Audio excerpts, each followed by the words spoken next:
Olá, meus queridos telespectadores. Em primeiro lugar, eu gostaria de agradecer todos vocês pela audiência e cada vídeo está tendo várias curtidas e vários acessos, então eu estou muito feliz com esse resultado. É um resultado que vem crescendo aí desde que nós começamos. Nós já estamos aí com 80 programas gravados e eu agradeço tudo isso a vocês. Hoje estou aqui na Embaixada da Suécia, em Brasília, para falar com a embaixadora Karin Wallensteen.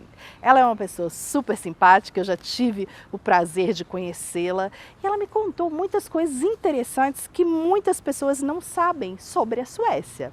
Então, eu convido vocês para assistirem essa entrevista e ficarem por dentro de tudo que acontece neste país e nas suas relações com o Brasil. Muito obrigada!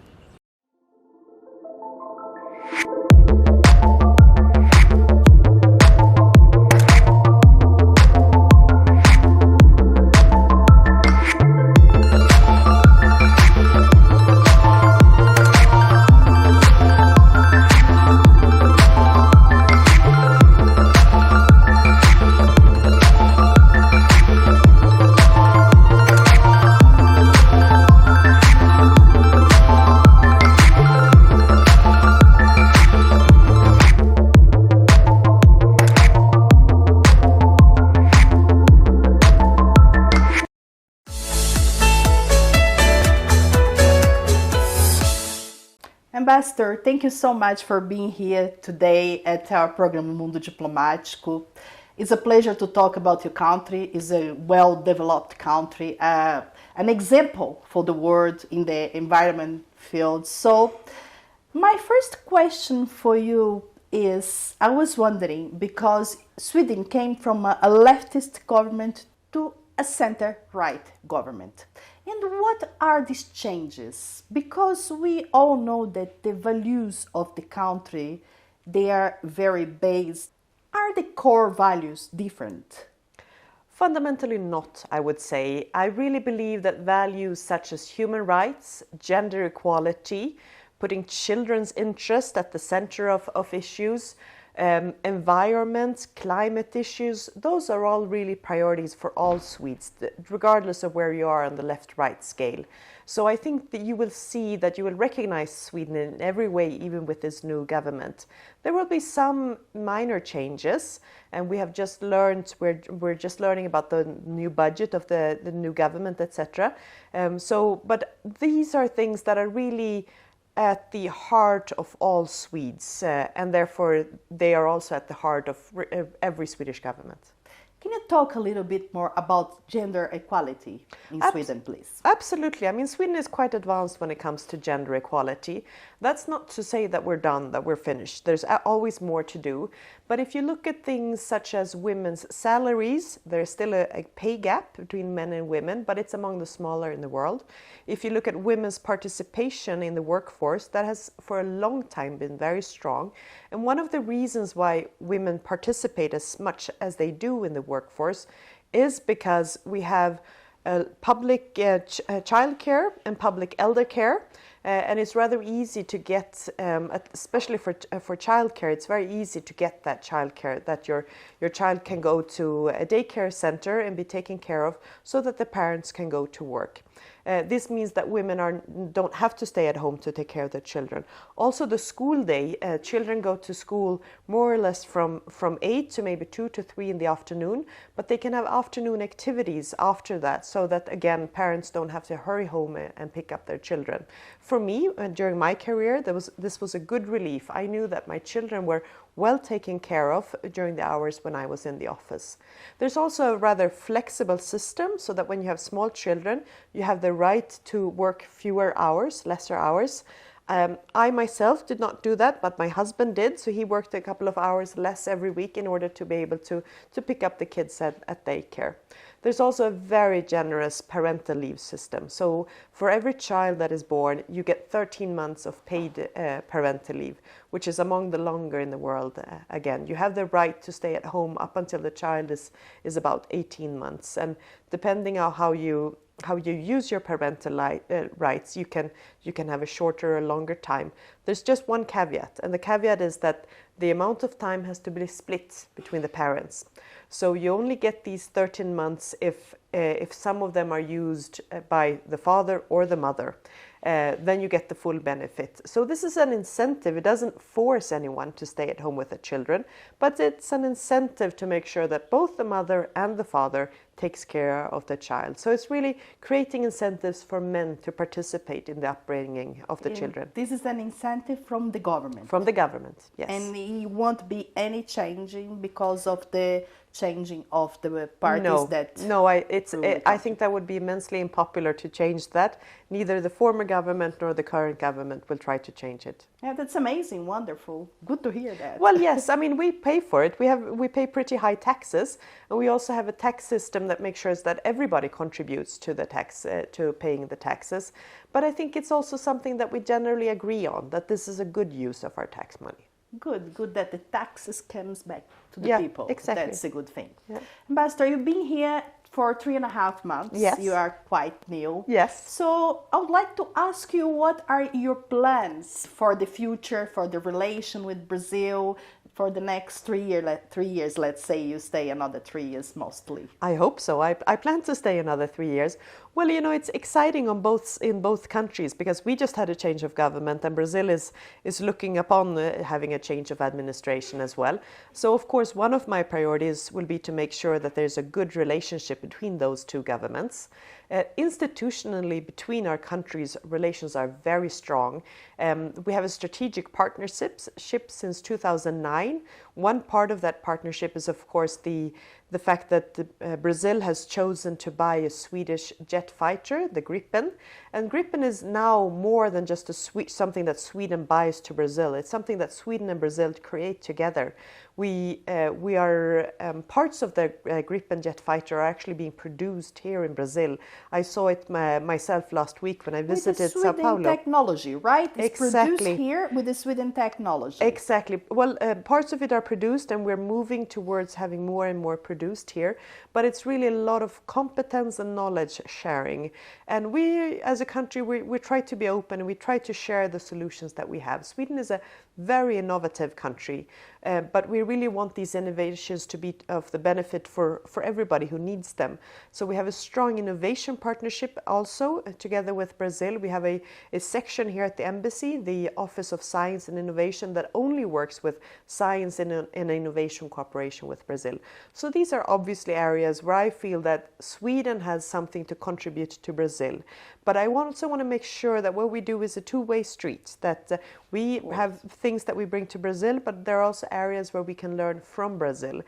Just this morning, I had a wonderful meeting with the Embaixadora to look at areas such as gender equality, women's rights, the rights for LGBTQI people, seeing if we can cooperate and learn from one another on those.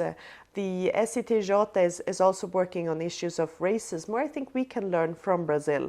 So I really want this to be an interchange between our countries, and that's something I plan to work for. On top of that, let me also mention the presence of Swedish companies, because there's a lot of Swedish companies in Brazil. You might not even think of them as Swedish companies. How many because companies? they Do you have have been an here. idea? Well, it's some 200 companies all in all, some smaller, some bigger. Some of them you may well known, like Volvo and Scania. You've seen their trucks and buses. Some of you have Electrolux in your kitchens because they do kitchen equipment. So some of them are very famous. Some of them are smaller, new companies, for instance, within the fintech sector, doing new financial solutions that we can use our smartphones for, etc. So those are the smaller ones that are really up and coming. But all in all, these companies create a lot of jobs in Sweden. A lot of jobs in Sweden, but primarily in Brazil. They somewhere around 40 and 60,000 jobs, we believe, are created by Swedish enterprises. And when we ask the companies, what do you see for your future? They're very optimistic about their future in Brazil. So 7 out of 10 companies, Swedish companies, are planning to invest in Brazil in the next coming 12 months. Oh. And I think that's excellent. It's a good evaluation of where Brazil is going to, and it's a good evaluation of how Swedish companies, that they are present, that they want to be present, that they plan to stay, they're here for the long term. Do you have an idea where are they planning to invest about the state or city? Well, most of them are present in Sao Paulo. Sao Paulo, like for all industry, is really a hub also for Swedish companies. When they look to invest, they look at either investing in terms of buying, making new factories or sort of enlarging the organizations that they have. They're looking at investing in people's competence, meaning to provide training for the people that they have employed. They're looking to employ more people, and they're looking to purchase other Brazilian companies to expand and enlarge their presence here in Brazil.